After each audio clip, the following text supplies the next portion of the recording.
बिस्मिल्लाहिर्रहमानिर्रहीम। तो हमने प्रीवियस लेक्चर के अंदर ऑक्सीडेशन स्टेट एंड रूल्स का टॉपिक शुरू किया था और जिसमें मैं जस्ट एक रूल के बारे में बात कर पाया था। तो आज हम सेकेंड रूल के बारे में बात करते हैं। अब सेकेंड रूल हमारे पास ये है, the oxidation number of an ion consists of a single element in the same as charge on ion.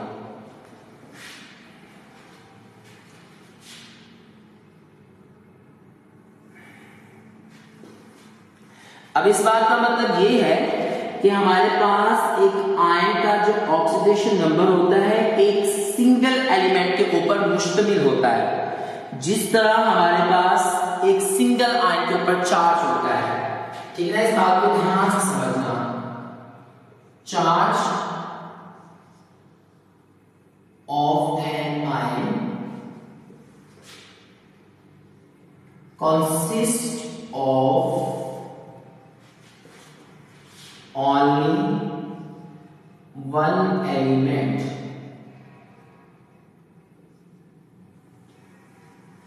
अब ये क्या है, फॉर एग्जाम्पल ले लेता हूं क्लोरीन। अगर मैं क्लोरीन इस फॉर्म में लिखूं सिंगल फॉर्म में, तो क्या ये एलिमेंट होगा? एग्जैक्ट एलिमेंट ही होगा। ठीक है, अब देखो कि ये हमारे पास एक मॉलिक्यूल है और इसके अंदर कुल कितने एटम्स हैं? 2 एटम है, ठीक है ना। तो इसको हम ये एक एलिमेंट है और ये सेकंड एलिमेंट है। जब ये दोनों मिलते हैं तो Cl2 बनता है, ठीक है ना। तो इसलिए क्लोरीन को इस फॉर्म में तुम एलिमेंट कह सकते हो, अगर सिंगल फॉर्म में आता तब भी तुम एलिमेंट कह सकते हो। अब देखोगे जब तुम क्लोरीन की मैं बात करता हूं, तुम समझाता हूं, मैं बताता हूं क्लोरीन के एक एटम है, ये एक एटम है, ये दूसरा एटम है, तो ये भी एलिमेंट कह सकते हो, इसको भी एलिमेंट मॉलिक्यूलर फॉर्म में भी एलिमेंट कह सकते हो। अब इसके रिलेशन में कितने इलेक्ट्रॉन है? 7। इसको कितने इलेक्ट्रॉन की जरूरत है? 1। तो जब एक इलेक्ट्रॉन है इसकी एनर्जी कितनी बचेगी? पॉजिटिव 1। सॉरी, एक इलेक्ट्रॉन गेन करता है तो हमारे पास बन जाएगा क्लोरीन नेगेटिव 1। अगर मैं क्लोरीन को इस फॉर्म में लिखता हूं तो क्या मैं यहां पर 2 इलेक्ट्रॉन लिखूंगा? बताइए मुझे, 2 इलेक्ट्रॉन लिखूंगा? नहीं, मैं तब भी यहां पर यही बात करूंगा कि एक इलेक्ट्रॉन इसने गेन किया, या चलो सपोज कर लो मैं ये लिखता हूं, यहां पर मैं कहता हूं क्लोरीन 2 इलेक्ट्रॉन गेन किए, 2 एटम जो मैंने शो कर दिए। अब मैं इसमें वैलेंसी -2 लिखूं या -1 लिखूं? -1 ही लिखूंगा ना। अब ये नहीं कह सकते कि भाई अगर मेरे पास 2 ये हैं, 2 ये क्लोरीन के एलिमेंट हो गए ना, एटम हो गए। अब इसके अंदर मैं 2 इलेक्ट्रॉन ऐड किए तो ये अलग-अलग क्या होगा? इसमें भी ऐड होकर ये बन जाएगा, इसमें भी ऐड होकर ये बन जाएगा।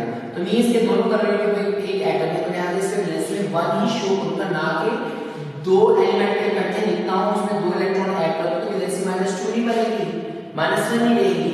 तो यही बात मैं यही कह रही कि अगर आप एलिमेंट की सूरत में भी उसको लेते हो, चाहे हमारे पास वो 2 एटम है चाहे वो 3 एटम है, तो उस पर हमेशा वैलेंसी वही रहेगी जो आप आयनिक फॉर्म के अंदर उसके ऊपर वैलेंसी दे रहे होते हो।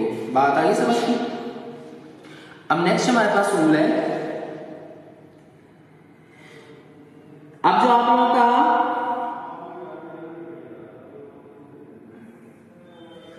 ऑक्सीडेशन नंबर है, मैं ये बात मैं पहले भी क्लास में बता चुका हूं कि ऑक्सीडेशन नंबर या वैलेंसी नंबर हमेशा इक्वल टू ग्रुप नंबर।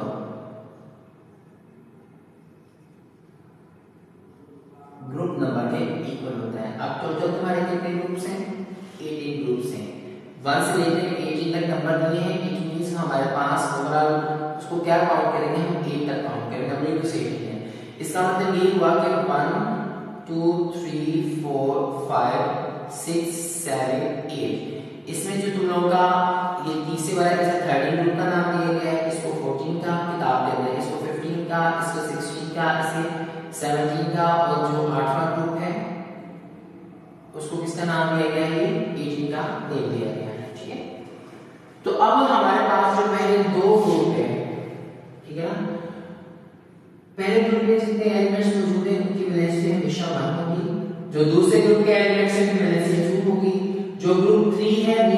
17 वाले उसकी वैलेंसी में कितनी होगी 3 होगी, और जो 4 वाला मींस 14 वाला उसकी वैलेंसी क्या होगी 4 होगी, और जो 15 वाला है जो 5 वाला ग्रुप है यहाँ उसकी वैलेंसी कितनी होगी 5 होगी, जो 16 ग्रुप है इतनी को 6 है तो उसकी वैलेंसी कितनी होगी 6 होगी, 17 मींस 7 है तो उसकी वैलेंसी कितनी होगी 7 है, 18 मींस 18 इज द हमारे पास रिलेशन में कितनी यानी ग्रुप नंबर के इक्वल वैलेंसी होगी। ग्रुप 1 के एलिमेंट जितने उसमें मेंबर्स आएंगे सबकी वैलेंसी एक ही होगी, जो ग्रुप 2 के मेंबर जितने भी उसमें आएंगे सबकी वैलेंसी 2 ही होगी। समझ आ गई सबको मेरी बात की।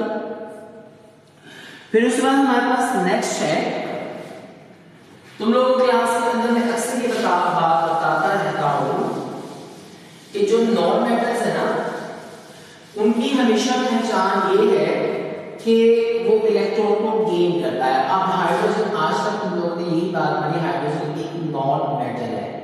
क्या है ये भी नॉन मेटल है, लेकिन ये नॉन मेटल दूसरी नॉन मेटल से अलग बिहेव करती है, इस वजह से हाइड्रोजन को हम बोलते हैं नोबल नॉन मेटल। मींस कि ये हमारे पास दो तरह के आयन रखती है, पॉजिटिव आयन भी रखती है और नेगेटिव आयन भी रखती है।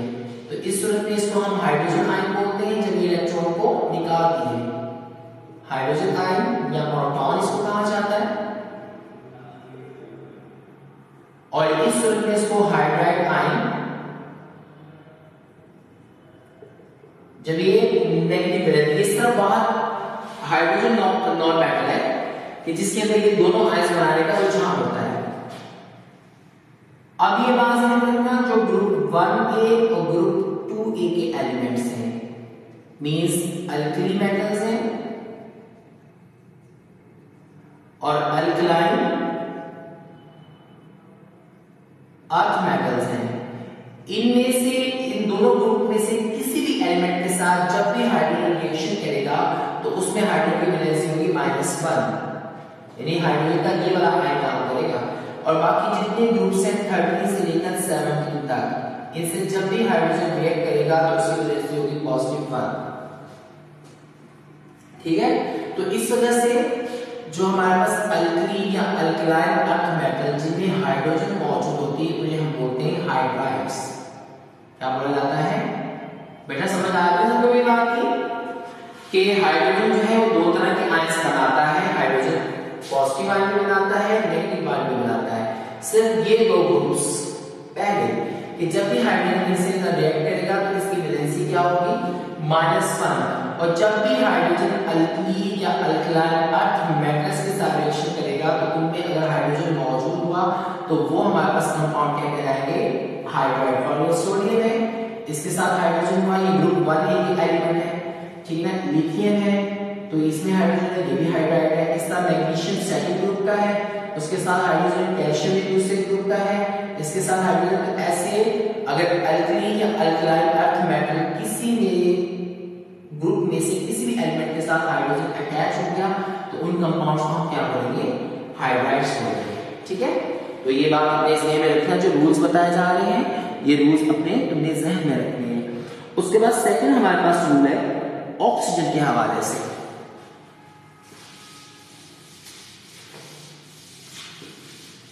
कि ऑक्सीजन अपना ऑक्सीडेशन नंबर किस तरह मेंटेन करता है या बदलता है। आमतौर पर तुम लोगों ने आज तक ये बात की कि ऑक्सीजन की वैलेंसी नंबर -2 है। ऑक्सीजन पीरियोडिक टेबल के जितने एलिमेंट्स हैं, आर एलिमेंट्स, उनसे जब भी रिएक्ट करेंगे तो इसकी ऑक्सीजन की वैलेंसी होगी -2 सिवाय एक एलिमेंट के, एक्सेप्ट वन एलिमेंट, वो हमारे पास है फ्लोरीन। फ्लोरीन से जब भी ऑक्सीजन रिएक्शन करेगी तो ऑक्सीजन की वैलेंसी फ्लोरीन के साथ कितनी होगी +2 होगी। ठीक है ना, फ्लोरीन है इसकी वैलेंसी -1 है और ऑक्सीजन जब भी रिएक्शन करेगी इसकी वैलेंसी +2 हो जाएगी, हमारे पास बनेगा F2O। ठीक है, F2O बनेगा। तो जितने भी पीरियोडिक टेबल के एलिमेंट्स हैं उनके साथ जब ये ऑक्सीजन रिएक्शन करेंगे तो इसकी वैलेंसी कितनी होगी -2 होगी, लेकिन जब भी फ्लोरीन से ऑक्सीजन रिएक्शन करेंगे तो ऑक्सीजन का ऑक्सीडेशन नंबर या वैलेंसी कितनी होगी +2 होगी। बड़े समझ आ रही है सबको ये बात की। और उसके बाद हमारे पास है in any substance the more electronegative element has the negative oxidation. ये तो मैं पहले बता चुका हूं कि जो हमारे पास पॉजिटिव वैलेंसी बनाता है, जो कम मतलब जिसकी इलेक्ट्रोनेगेटिविटी वैल्यू कम है तो वो इलेक्ट्रोपॉजिटिव बनेंगे, जिनकी इलेक्ट्रोनेगेटिविटी वैल्यू ज्यादा है वो हमारे पास इलेक्ट्रोनेगेटिव बनेंगे। उसके बाद नेक्स्ट हमारे पास है in neutral molecules the algebraic sum of oxidation number of all the element is 0। ठीक है ना, जैसे आपका जैसे सपोज करो आपका सोडियम क्लोराइड है, जब सोडियम क्लोराइड से रिएक्शन करता है तो सोडियम क्लोराइड बनता है, तो उस सूरत के अंदर इसकी वैलेंसी सेम है, इसकी सेम है, तो दोनों कैंसिल होकर टोटल हमारे पास ऊपर वैलेंसी कितनी आ जाएगी, 0 आ जाएगी। तो यही बात न्यूट्रल जो कंपाउंड्स हैं, जो न्यूट्रल कंपाउंड्स हैं, न्यूट्रल कंपाउंड्स आमतौर पर आप लोग की जो आयनिक कंपाउंड्स हैं, ठीक है, ये जब सॉलिड फॉर्म में होते हैं तब ये न्यूट्रल होते हैं। ये बात सही है। यहाँ पे जो बात की जा रही है ये आयनिक कंपाउंड्स की बात की जा रही है कि आयनिक कंपाउंड जब सॉलिड स्टेट में होते हैं तो ये हमारे पास इलेक्ट्रिसिटी के या हीट के कंडक्टर नहीं होते, इनके यहाँ एक्वस सोल्यूशन बनाने पड़ते हैं या इनको मोल्टन फॉर्म में लाना पड़ता है तब ये कंडक्टर बनते हैं। तो उस सूरत में ये न्यूट्रल नहीं रहेंगे। जब तक ये सॉलिड फॉर्म में है तो ये क्या है, न्यूट्रल है। तो न्यूट्रल कंपाउंड्स के अंदर बेशक यहाँ पर मैं 20 एलिमेंट्स आ जाएंगे इसके अंदर, लेकिन उस पूरे कंपाउंड की टोटल वैलेंसी कितनी हो जाएगी, 0 हो जाएगी। तो इस तरह से यहाँ पे यही बात की गई है कि in neutral compounds the algebraic sum of oxidation number of all the element is 0। उसके बाद in ions the algebraic sum of oxidation number equal the charge on the ion। क्या अब ये हमारे पास हमारा कोई आयनिक कंपाउंड है ना, अगर तुम बताओ, अगर तुम कहना चाहोगे भाई इस पर क्या क्या चार्जेस हैं, तो हम अलग अलग जैसे शो किए ऐसे शो कर दो, ठीक है। इसका कैल्शियम है, ऑक्सीजन से रिएक्शन करता है तो कैल्शियम ऑक्साइड बनेगा, इसकी वैलेंसी +2 है और इसकी -2 है, ठीक है ना। तो जैसे आपका न्यूट्रल कंपाउंड है तो अलजेब्रिक सम इस सब आप जब करोगे तो टोटल ऑफसेट होके कितना बन जाएगा, 0 बन जाएगा। लेकिन अगर तुम अलग-अलग करोगे कुछ भी आयनिक कंपाउंड है, इसकी वैलेंसी क्या है, इसकी वैलेंसी क्या है, तो इस तरीके से हम उसकी अलग-अलग ऊपर वैलेंसी को बयान कर देते हैं। तो यही हमारे पास वैलेंसी हमें बताता है कि आयनिक कंपाउंड जो है वो कब न्यूट्रल होते हैं। सो यही आखिरी वाला है कि in ions the algebraic sum of oxidation number equals the charges on ion, ठीक है बेटा। उसके बाद अगर यहाँ पर आप लोग की एग्जांपल्स हैं कि ऑक्सीडेशन नंबर कैसे मालूम किया जाए, क्योंकि समटाइम ऐसा होता है कि आप लोगों की जो एलिमेंट का ऑक्सीडेशन नंबर होता है एक कंपाउंड के अंदर ओ यूज हो रहा होता है, दूसरे के अंदर यू और ऑक्सीजन है।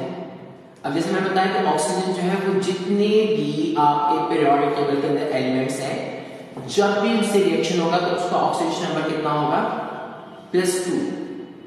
लेकिन जब वो फ्लोरीन से -2 होगा, ऑक्सीजन पीरियोडिक टेबल के जितने बाकी एलिमेंट्स हैं सिवाय फ्लोरीन के, जब भी रिएक्शन करेगा उसमें उसका ऑक्सीडेशन नंबर कितना होगा, -2। लेकिन फ्लोरीन के साथ क्या होगा, +2। अब फॉर एग्जांपल मैं लिखता हूं एल्युमिनियम ऑक्साइड। मुमकिन है कि एल्युमिनियम ऑक्साइड का ऑक्सीडेशन नंबर इसमें कुछ और हो और दूसरा कंपाउंड A2SO4 हो थ्राइस एल्युमिनियम ट्राइसल्फेट ये मैं लेता हूं, या एल्युमिनियम सल्फेट, इसमें एल्युमिनियम का ऑक्सीडेशन नंबर कोई और भी हो सकता है। तो यहाँ पर जिसमें मुझे ये बताना है कि हम ऑक्सीडेशन नंबर किस तरह निकाल सकते हैं। तो सपोज करो ये मेरे पास एक कंपाउंड है और तुम्हें मैं उसमें कहता हूं कि calculate oxidation number of aluminium. तो इस कंपाउंड के अंदर से एल्युमिनियम का ऑक्सीडेशन नंबर बताना है कि इस कंपाउंड बनाने के लिए एल्युमिनियम की कौन सी वैलेंसी नंबर यूज हुआ, ठीक है ना। तो ये करने के लिए इसमें हमें दो चीजों की जरूरत पड़ेगी। नंबर एक, नंबर ऑफ एटम्स की हमें जरूरत है, हमें ये पता होना चाहिए। दूसरा ऑक्सीडेशन नंबर और वैलेंसी नंबर, क्योंकि यहां हमें इसका तो पता नहीं है, लेकिन दूसरा एलिमेंट जो उसके साथ है उसका हमें वैलेंसी नंबर भी पता होना चाहिए और उसका एटम्स की तादाद पता होना चाहिए। ये सेकंड एलिमेंट हमें इसका वैलेंसी नंबर पता हो और इसका ऑक्सीजन नंबर भी पता हो। इसका तो हमें पता ही नहीं कि कौन सा ऑक्सीजन से रिएक्शन करने के लिए एल्यूमिनियम ने कौन सा ऑक्सीडेशन नंबर यूज किया, ये हमें नहीं पता, लेकिन इसका हमें पता होना जरूरी है। इस वजह से मुझे नंबर ऑफ एटम्स का हमें पता होना चाहिए, ऑक्सीडेशन नंबर और valency number of other atoms हमें मालूम होना जरूरी है। ठीक है, अब जिसका मैंने कैलकुलेट करना है उसके लिए मैं सपोज कर लेता हूं x या y कुछ भी मैं सपोज कर लेता हूं। ठीक है, अब मैं यहां पे लिखता हूं aluminium plus oxygen is equal to 0। अब यहां पर हमें इसका ऑक्सीजन नंबर निकालना है, हमें नंबर ऑफ एटम्स पता है, ऑक्सीजन नंबर हमें नहीं पता, उसके लिए मैंने x सपोज किया था। ठीक है, अब यहां पर ऑक्सीजन के कितने एटम्स हैं, 3 एटम्स हैं और इसका वैलेंसी नंबर होता है -2 इज इक्वल टू 0। बेटा समझ आ रहा है सबको? 2x प्लस -6 हो जाएगा is equal to 2, 2x is equal to 6, x 6 over 2 is equal to x 3। तो ऑक्सीडेशन नंबर ऑफ एल्यूमिनियम इस कंपाउंड में कितना आ गया, +3 आ गया। ठीक है, अब यही कंपाउंड सेकंड ले लो, इसमें मैं तुम्हें कहता हूं कि सल्फर का निकाल, चलो एल्यूमिनियम का निकाल लेते हैं। इसमें भी हर एक का अलग अलग ऑक्सीडेशन नंबर होता है, मैं तीनों चारों आपको निकाल के बता देता हूं। तो यहां पर एल्यूमिनियम सल्फेट है और इसमें मैंने तुम्हें कहा कि चलो पहले हम एल्यूमिनियम के निकालते हैं। Suppose oxidation number of aluminium is equal to x, so हम आगे करेंगे aluminium plus sulphur plus oxygen is equal to 0। ठीक है, अब यहां पर हमारे पास एल्यूमिनियम के कितने एटम हैं, 2 एटम हैं, लेकिन हमें इसका ऑक्सीडेशन नंबर नहीं पता, हमने उसके लिए x सपोज किया है। अब ये जो 3 है इसके साथ भी काउंट होगा, ये 3 इसके साथ भी काउंट होगा। अब यहां पर सल्फर के कितने एटम है, 3 एटम है और सल्फर का वैलेंसी नंबर होता है -2। अब यहां पर हमारे पास ऑक्सीजन नीचे 4 लगा, ये 4 3 से मल्टीप्लाई होगा 12 हो जाएगा और ऑक्सीजन का ऑक्सीडेशन नंबर होता है -2 इज इक्वल टू 0। तो ये हमारे पास 2x - 6 - 24 is equal to 0। 2x ये हो जाएगा हमारे पास 30 is equal to 0। So x 2x is equal to 30। समझ आया ना सबको कोई बात नहीं? तो 30 over 2, तो x इज इक्वल टू कितना हो जाएगा 15। तो इस कंपाउंड के अंदर एल्यूमिनियम का ऑक्सीडेशन नंबर कितना यूज हुआ है, 15 हुआ है। समझ आ गई बेटा मेरी बात में? यही बात समझा रहा हूं कि एक कंपाउंड में इसका कोई ऑक्सीडेशन नंबर होता है और दूसरे के अंदर कोई और होता है। अब ये 15 इलेक्ट्रॉन्स दिखा रहा है कि कितने अपने अंदर से रिलीज करेगा, तो ये अलग चैप्टर है कि कैसे रिलीज करेगा, किसको कितने देगा, ये इसके जब स्ट्रक्चर्स हम बनाते हैं फिर हमें इस बात की समझ आती है। तो ये हमारे पास था। तो नेक्स्ट लेक्चर के अंदर मैं इसी कंपाउंड को लूंगा और उससे फिर सल्फर का निकालूंगा, फिर ऑक्सीजन का निकालूंगा ताकि तुम लोग को बेहतर तरीके से निकालने ऑक्सीडेशन नंबर आ जाए।